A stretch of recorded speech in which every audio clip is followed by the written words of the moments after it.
ഇന്നു സംഭവിച്ചത് വിശദമായ റിപ്പോർട്ടുകളിലേക്ക്. തെരഞ്ഞെടുപ്പ് ലക്ഷ്യമിട്ട് സംസ്ഥാന ബജറ്റ്.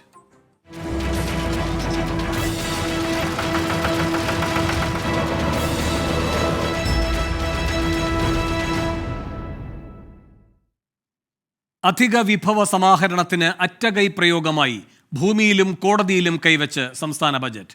ഭൂമിയുടെ ന്യായവിലയും കോടതി വ്യവഹാര നിരക്കുകളും കുത്തനെ ഉയരും. 1600 രൂപയിൽ തന്നെ തുടരുന്ന ക്ഷേമ പെൻഷൻ കുടിശ്ശികയില്ലാതെ വിതരണം ചെയ്യാൻ സംവിധാനമൊരുക്കും.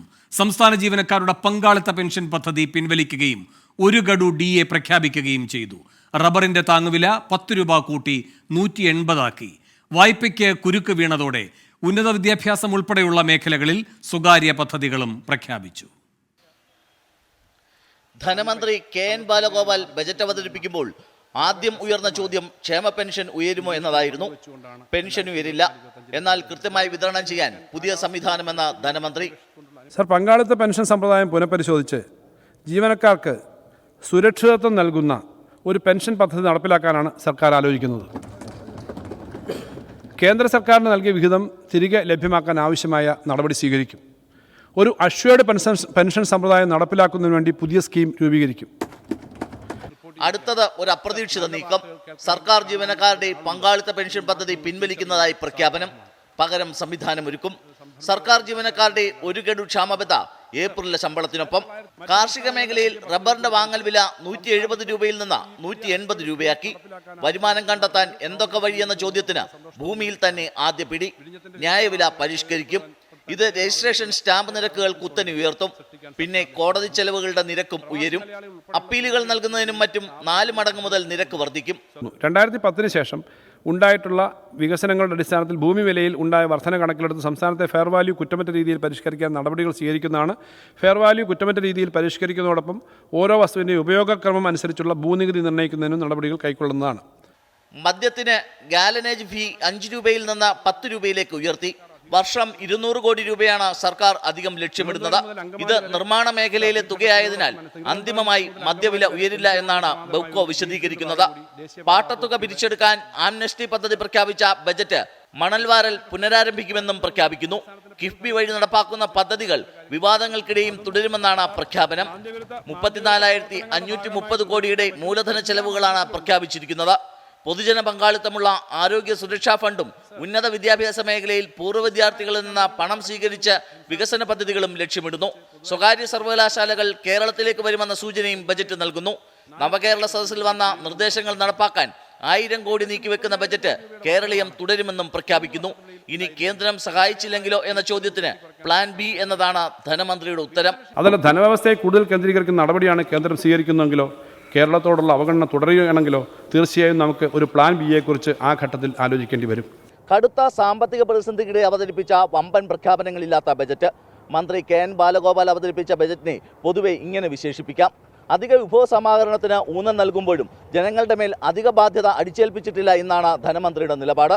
തെരഞ്ഞെടുപ്പ് മുന്നിൽ കണ്ട സർക്കാർ ജീവനക്കാരെ കൂടെ നിർത്താനും ബജറ്റിൽ നീക്കമുണ്ട്. എന്നാൽ പതിവ് നയത്തിൽ നിന്നും വ്യത്യസ്തമായി എല്ലാ മേഖലകളിലും സ്വകാര്യ നിക്ഷേപത്തെ 2 കൈ നീട്ടി സ്വീകരിക്കുന്നുമുണ്ട് ബജറ്റ്. VA ഗിരീഷ്, 24, തിരുവനന്തപുരം. ഭാരതമെന്ന് കേട്ടാൽ അഭിമാനപൂരിതമാകണം അന്തരംഗം. കേരളമെന്ന് കേട്ടാലോ തിളയ്ക്കണം ചോര നമുക്ക് ഞരമ്പുകളിൽ.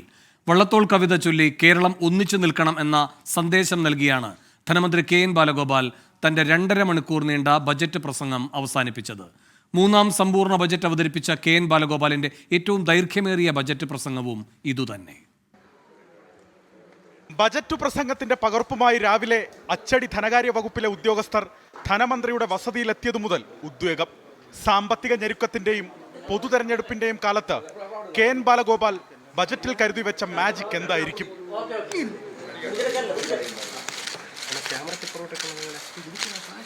ബജറ്റുമായി 8:40 മന്ത്രി കുടുംബസമേതം നിയമസഭയിലേക്ക്.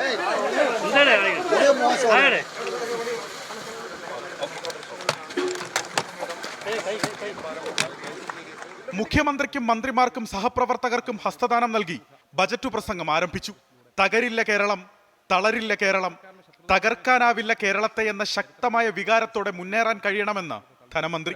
തകരില്ല കേരളം, തളരില്ല കേരളം, തകർക്കാനാവില്ല കേരളത്തെ എന്ന ശക്തമായ വികാരത്തോടു കൂടി നമുക്ക് മുന്നേറാൻ കഴിയണം. നമ്മുടെ നേട്ടങ്ങളെയും പുരോഗതികളെയും മുന്നോട്ട് കൊണ്ടുപോകാനും നവകേരളം സൃഷ്ടിക്കാനുമുള്ള പ്രവർത്തനങ്ങളിൽ കേരളീയരെയാകെ ഒറ്റ മനസ്സോടെ അണിനിരത്തുന്നതിന് സർക്കാർ നേതൃത്വം നൽകും. കേന്ദ്ര സർക്കാരിനും സംസ്ഥാനത്തെ കോൺഗ്രസിനുമെതിരായ രാഷ്ട്രീയ വിമർശനം ബജറ്റ് അവതരണത്തിലെ അപൂർവതയായി. സംസ്ഥാന സർക്കാരിനെ വിമർശിക്കുന്ന സാമ്പത്തിക വിദഗ്ധർ പോലും കേന്ദ്ര അവഗണനയുണ്ട് എന്ന് അംഗീകരിക്കുന്നു. കേന്ദ്രത്തിനെതിരായ സമരത്തിൽ ഞങ്ങളോടൊപ്പം ചേരാൻ തയ്യാറല്ലെങ്കിലും ഇപ്പോൾ പ്രതിപക്ഷവും അവഗണനയുണ്ട് എന്ന് സമ്മതിക്കുന്നുണ്ട്. ഇത് സ്വാഗതാർഹമാണ്. വികസന പദ്ധതി പ്രഖ്യാപനങ്ങളിൽ ഡെസ്കിലടിച്ച് പ്രോത്സാഹനം നൽകി ഭരണപക്ഷം. വള്ളത്തോളിന്റെ വരികൾ ഉദ്ധരിച്ച് കെ.എൻ. ബാലഗോപാൽ ബജറ്റ് പ്രസംഗം അവസാനിപ്പിച്ചു. ഭാരതമെന്ന് പേർ കേട്ടാൽ അഭിമാനപൂരിതമാകണം അന്തരംഗം, കേരളമെന്ന് കേട്ടാലോ തിളയ്ക്കണം ചോര നമുക്ക് ഞരമ്പുകളിൽ. സർ, 2 മണിക്കൂർ 32 മിനിറ്റ് നീണ്ട ബജറ്റ് പ്രസംഗം കെ.എൻ. ബാലഗോപാലിന്റെ ബജറ്റ് പ്രസംഗങ്ങളിൽ ഏറ്റവും ദൈർഘ്യമേറിയതായി. 2022 2 മണിക്കൂർ 15 മിനിറ്റും 2023 2 മണിക്കൂർ 18 മിനിറ്റുമായിരുന്നു ബജറ്റ് പ്രസംഗം. ബജറ്റിനൊപ്പം മീഡിയം ഫിസ്ക്കൽ ടേം പോളിസി മേശപ്പുറത്ത് വെക്കണമെന്ന ചട്ടം ധനമന്ത്രി പാലിച്ചില്ലെന്ന് പ്രതിപക്ഷ നേതാവ് വി.ഡി. സതീശൻ സഭയിൽ ചൂണ്ടിക്കാട്ടി. എല്ലാ ബജറ്റോടൊപ്പം നമ്മളെ FRBM ആക്ടിൻ്റെ ഭാഗമായിട്ട് ലെജിസ്ലേഷൻ്റെ ഭാഗമായിട്ടുള്ളതാണ് മീഡിയം ഫിസ്ക്കൽ ടേം പോളിസി. എല്ലാ ബജറ്റ് അവതരിപ്പിക്കുന്ന എല്ലാ ധനകാര്യമന്ത്രിമാരും അത് ടേബിൾ ചെയ്യാറുണ്ട്. അതിനോടൊപ്പം അത് ടേബിൾ ചെയ്തിട്ടില്ല. ടേബിൾ ചെയ്യാൻ അത് സ്റ്റാറ്റ്യൂട്ടറി ആണ്, നമ്മുടെ ഒബ്ലിഗേഷനാണ്. ബജറ്റിനോടൊപ്പം വെക്കണമെന്നാണ് medium fiscal term policy. Media fiscal time policy മേശപ്പുറത്ത് വെക്കുന്നുവെന്ന് മന്ത്രി മറുപടി നൽകി. 24 തിരുവനന്തപുരം. വി.എ. ഗിരീഷ് കൂടുതൽ വിവരങ്ങളുമായി തിരുവനന്തപുരത്ത് നിന്ന് ചേരുന്നു. ഗിരീഷ്, ബാലഗോപാലിന്റെ ഈ ബജറ്റ് മുന്നോട്ട് വയ്ക്കുന്ന കാഴ്ചപ്പാട് എന്താണ്? വേണു, കടുത്ത സാമ്പത്തിക പ്രതിസന്ധിയിലായ ഒരു സംസ്ഥാനം, കേന്ദ്രവിഹിതം വലിയ തരത്തിൽ കുറവ് വരുന്നു. അതോടൊപ്പം തന്നെ വരുന്ന വർഷം, അതാണ് ഏറ്റവും പ്രധാനമായിട്ടുള്ളത്, 2024-25 വർഷത്തിൽ മാന്ദ്യമുണ്ടാകുമെന്ന, ദേശീയ തലത്തിൽ തന്നെ മാന്ദ്യമുണ്ടാകുമെന്ന റിപ്പോർട്ടുകളും മുന്നറിയിപ്പുകളും വരുന്നു. ഈ ഒരു കാലഘട്ടത്തിനിടയിൽ, അല്ലെങ്കിൽ ഈ ഒരു കടുത്ത സാമ്പത്തിക പ്രതിസന്ധിക്കിടയിൽ നിലവിലുള്ള വികസന പദ്ധതികൾ തുടരുക എന്നുള്ളത് തന്നെയാണ് ഇപ്പോൾ കെ.എൻ. ബാലഗോപാൽ അവതരിപ്പിച്ച ബജറ്റ് മുന്നോട്ട് വെക്കുന്ന ഏറ്റവും പ്രധാനപ്പെട്ട കാര്യം. വമ്പൻ പ്രഖ്യാപനങ്ങളൊന്നും തന്നെയില്ല, മറിച്ച് നിലവിൽ തുടർന്നു വരുന്ന വികസന പദ്ധതികളും ക്ഷേമ പദ്ധതികളും തുടരുക എന്ന് തന്നെയാണ്. അതനുസരിച്ചുള്ള എല്ലാ വിഹിതവും ഓരോ വകുപ്പുകൾക്കും ഓരോ വിഭാഗങ്ങൾക്കും നൽകാൻ പ്രത്യേകമായി ശ്രദ്ധിക്കുന്നു എന്നുള്ളതും നമുക്ക് ഒറ്റനോട്ടത്തിൽ ഈ ബജറ്റിനെ നോക്കി കാണുമ്പോൾ കാണാം. ഏറ്റവും പ്രധാനമായിട്ടുള്ളത് 2 കാര്യങ്ങൾ തന്നെയാണ്. അത് നേരത്തെയൊക്കെ പലരും ചൂണ്ടിക്കാണിച്ച പോലെ, ഒന്ന്, ഈ സ്വകാര്യ നിക്ഷേപത്തെ കൈയയച്ച് സ്വീകരിക്കുന്ന ഒരു നിലപാടിലേക്ക് മാറിയിരിക്കുന്നു. നേരത്തെ LDFും അതോടൊപ്പം തന്നെ CPM ഒക്കെ ഇത്തരത്തിൽ സർക്കാർ ചെയ്യേണ്ട ഉത്തരവാദിത്തങ്ങൾ സർക്കാർ ചെയ്യണം, എന്തിന് സ്വകാര്യ മേഖലയെ ഇക്കാര്യത്തിലേക്ക് കൊണ്ടുവരുന്നു എന്ന ചില വിമർശനങ്ങളൊക്കെ നേരത്തെ പല കാലങ്ങളിലായി ചൂണ്ടിക്കാണിക്കപ്പെട്ടിരുന്നു. പക്ഷേ അതെല്ലാം മാറ്റി വെച്ചുകൊണ്ട് സംസ്ഥാനത്തെ സാമ്പത്തിക പ്രതിസന്ധി തിരിച്ചറിഞ്ഞുകൊണ്ട് സ്വകാര്യ മേഖലയെ എല്ലാ മേഖലകളിലേക്കും സ്വകാര്യ നിക്ഷേപത്തെ 2 കൈയും നീട്ടി സ്വീകരിക്കുന്ന ഒരു നിലപാടാണ്. ഇതാണ് ഏറ്റവും പ്രധാനപ്പെട്ട ഒരു വ്യത്യാസമായി ചൂണ്ടിക്കാണിക്കപ്പെടുന്നത്. മറ്റൊന്ന്, ഈ സർക്കാർ ജീവനക്കാരുടെ പങ്കാളിത്ത പെൻഷൻ പദ്ധതി പിൻവലിക്കുന്നു എന്നുള്ളതാണ്. സ്റ്റാറ്റ്യൂട്ടറി പെൻഷനിൽ നിന്ന് മാറി പങ്കാളിത്ത പെൻഷനിലേക്ക് ആയെങ്കിലും 1ാം പിണറായി സർക്കാരിൻ്റെ കാലത്ത് ഇത് സംബന്ധിച്ച നിരവധി സമരങ്ങളും ഒക്കെ നടന്നതാണ്. മാത്രമല്ല, ഇത് സംബന്ധിച്ച റിപ്പോർട്ടിന് CPIയുടെ സർവീസ് സംഘടനയായ ജോയിന്റ് കൗൺസിലിന് സർക്കാരിനെതിരെ സുപ്രീം കോടതിയിൽ വരെ പോകേണ്ടി വന്നു. പക്ഷേ അപ്പോഴും ഈ റിപ്പോർട്ട് പരസ്യപ്പെടുത്താൻ സർക്കാർ തയ്യാറായിരുന്നില്ല.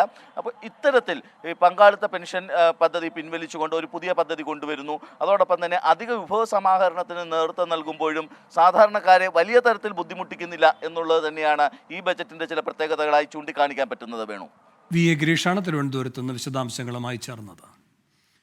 പാർലമെന്റിലെ നന്ദി പ്രമേയ ചർച്ചയിൽ പ്രതിപക്ഷത്തെ പരിഹസിച്ചുകൊണ്ട് പ്രധാനമന്ത്രി നരേന്ദ്രമോദിയുടെ മറുപടി. സഭ ബഹിഷ്കരിക്കാനുള്ള പ്രതിപക്ഷത്തിന്റെ തീരുമാനം ജനങ്ങൾ സാക്ഷാത്കരിക്കുമെന്ന് പ്രധാനമന്ത്രി പറഞ്ഞു. അടുത്ത തെരഞ്ഞെടുപ്പിന് ശേഷം പ്രതിപക്ഷം സന്ദർശക ഗാലറിയിലായിരിക്കും. കോൺഗ്രസിന് ഒരു കുടുംബത്തോട് മാത്രമാണ് പ്രതിബദ്ധതയെന്ന് പറഞ്ഞ നരേന്ദ്രമോദി ഇന്ത്യ മുന്നണിയിലെ ഭിന്നതകളെയും പരിഹസിച്ചു. അടുത്ത തെരഞ്ഞെടുപ്പിൽ NDA 405 സീറ്റ് നേടുമെന്നും പ്രധാനമന്ത്രി പറഞ്ഞു. एक ही प्रोडक्ट बार बार लॉन्च करने के चक्कर में कांग्रेस की दुकान ताला लगने की नौबत आ गई है. और ये दुकान हम नहीं कह रहे, आप लोग कह रहे हैं. आप लोग कहते हैं दुकान खोलिए. कि हमारे तीसरे टर्म में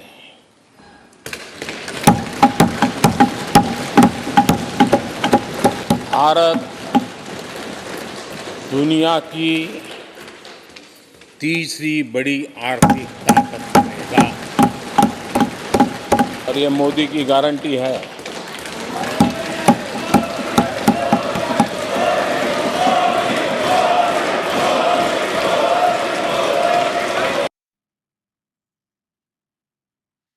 വരുന്ന തെരഞ്ഞെടുപ്പിൽ പ്രചാരണായുധങ്ങളായി ബി ജെ പി കാണുന്ന സ്ത്രീ ശാക്തീകരണം മുതൽ അയോധ്യ രാമക്ഷേത്രം വരെ പരാമർശിച്ചായിരുന്നു പ്രധാനമന്ത്രിയുടെ പ്രസംഗം. OBC ക്ഷേമം ആവശ്യപ്പെടുന്ന പ്രതിപക്ഷത്തിന് താൻ OBC വിഭാഗക്കാരനാണെന്ന് പ്രധാനമന്ത്രിയുടെ മറുപടി. മൂന്നാം ഊഴത്തിൽ ഇന്ത്യയെ മൂന്നാമത്തെ സാമ്പത്തിക ശക്തിയാക്കും എന്നത് മോദിയുടെ ഗ്യാരണ്ടിയാണെന്നും പ്രധാനമന്ത്രി പറഞ്ഞു. ബൽറാം നെടുങ്ങാടി ഡൽഹിയിൽ നിന്ന് കൂടുതൽ വിവരങ്ങളുമായി ചേരുന്നു. ബൽറാം, എന്തൊക്കെയാണ് പ്രധാനമന്ത്രി പറഞ്ഞത്?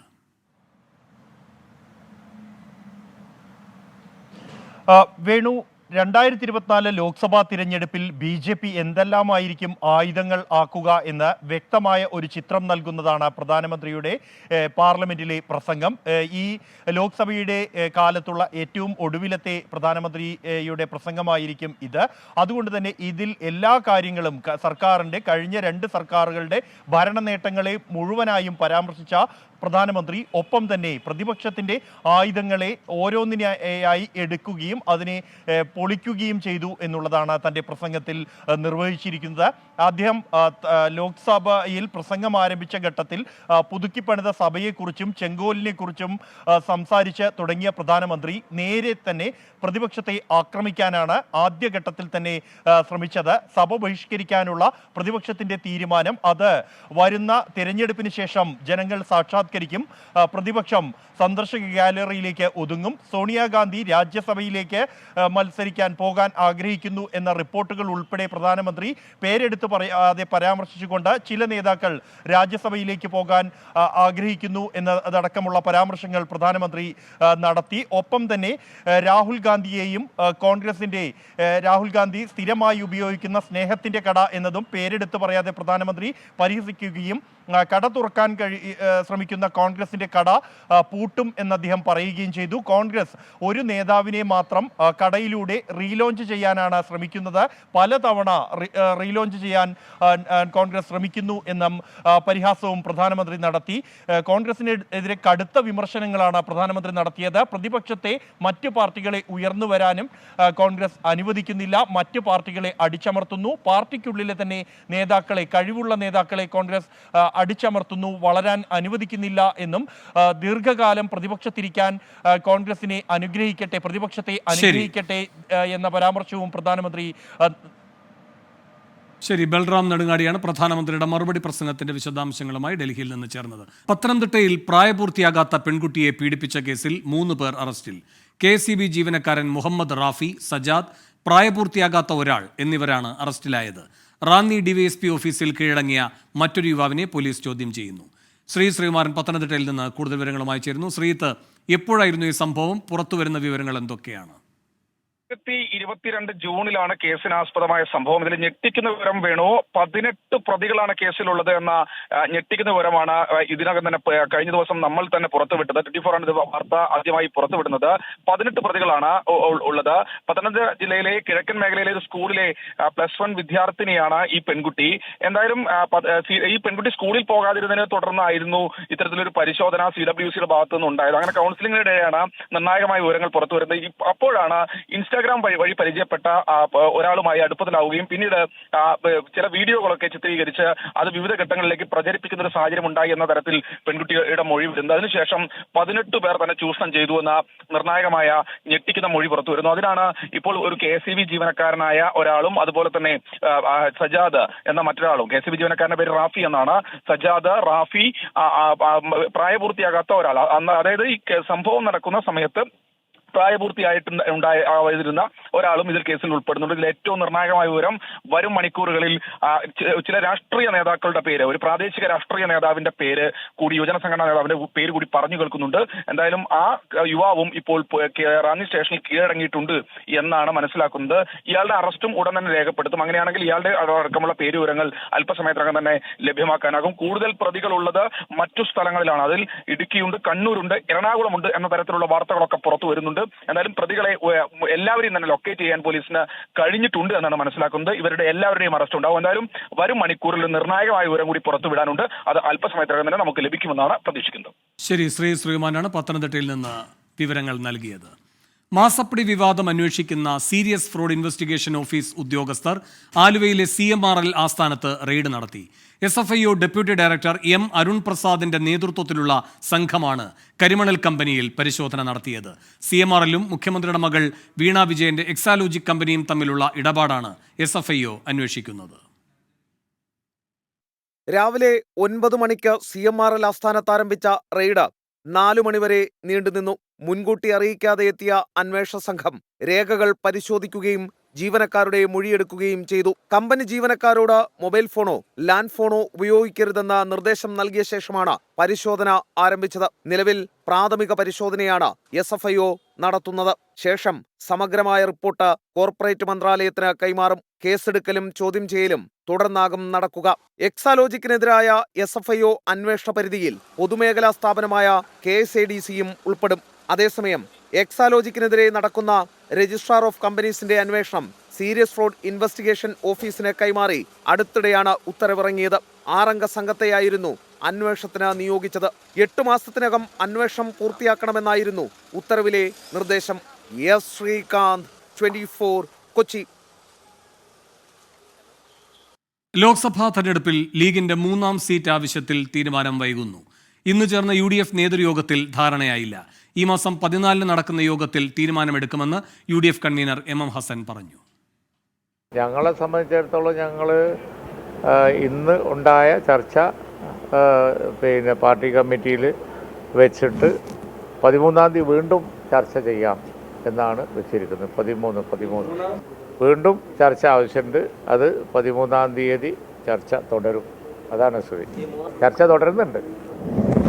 മുസ്ലിം ലീഗിൻ്റെ യോഗം കൂടി കഴിഞ്ഞ് അവർ ഒരു കൂടിയാലോചന നടത്തിയ ശേഷം അവരുടെ തീരുമാനം കൂടി അറിഞ്ഞ ശേഷം UDFിൻ്റെ യോഗം വിളിക്കാനാണ് തീരുമാനിച്ചിട്ടുള്ളത്. 14-ാം തീയതി ഫെബ്രുവരി 14-ാം തീയതി വൈകിട്ട് 5 മണിക്ക് ഇവിടെ യോഗം വിളിച്ചിട്ടുണ്ട് UDFിൻ്റെ സംസ്ഥാന ഏകോപന സമിതി. ആ യോഗത്തിൽ വെച്ച് ഞങ്ങൾ തീരുമാനമെടുത്ത് അന്ന് തന്നെ പ്രഖ്യാപിക്കും. വീണ്ടും യോഗം ചേരുമെന്നും അന്തിമ ഫലമാണ് പ്രധാനമെന്നുമാണ് മുസ്ലിം ലീഗിന്റെ ദേശീയ ജനറൽ സെക്രട്ടറി PK കുഞ്ഞാലിക്കുട്ടിയും പ്രതികരിച്ചത്. സലിം മാലിക് കൂടുതൽ വിവരങ്ങളുമായി തിരുവനന്തപുരത്ത് നിന്ന് ചേരുന്നു. സലിം മാലിക്, 2ാം വട്ട ചർച്ചയിലും ധാരണയാകുന്നില്ല. ഏത് തരത്തിലുള്ള ഒരു ഒത്തുതീർപ്പിലേക്ക് പോകുമെന്നാണ് വരുന്ന സൂചന? വേണു, ഈ 3ാം സീറ്റ് ആവശ്യം അത് കോൺഗ്രസ് അംഗീകരിക്കുന്നില്ല എന്ന നിലയിലേക്ക് തന്നെയാണ് ഇപ്പോൾ കാര്യങ്ങൾ പോകുന്നത്. പക്ഷേ അത് മുസ്ലിം ലീഗിനെ ബോധ്യപ്പെടുത്താൻ പാടുപെടുന്നു എന്നുള്ളതാണ് പ്രധാനപ്പെട്ട കാര്യം. അതുകൊണ്ട് തന്നെയാണ് ഇന്നത്തെ നേതൃയോഗത്തിന് ശേഷം ഈ സീറ്റ് വിഭജനം പൂർത്തിയാക്കി സ്ഥാനാർത്ഥി പ്രഖ്യാപനത്തിലേക്ക് ഓരോ മുന്നണികളെയും കടക്കാം എന്നുള്ളതായിരുന്നു ആദ്യഘട്ടത്തിൽ തീരുമാനിച്ചിരുന്നത്. അത് നടക്കാതെ വന്നത് ആ ചർച്ച 14-ാം തീയതിയിലേക്ക് മാറുന്നതുമൊക്കെ ഈ മുസ്ലിം ലീഗ് അയയാത്തത് കൊണ്ടാണ്. അതേസമയം ഈ കോൺഗ്രസ് ഈ സീറ്റുമായി ബന്ധപ്പെട്ട് എന്തുകൊണ്ട് നൽകാൻ കഴിയില്ല എന്നതുൾപ്പെടെയുള്ള കാര്യങ്ങൾ മറ്റൊരു ചർച്ചയിലോടുകൂടി സംസാരിക്കാമെന്നാണ് പറഞ്ഞിരിക്കുന്നത്.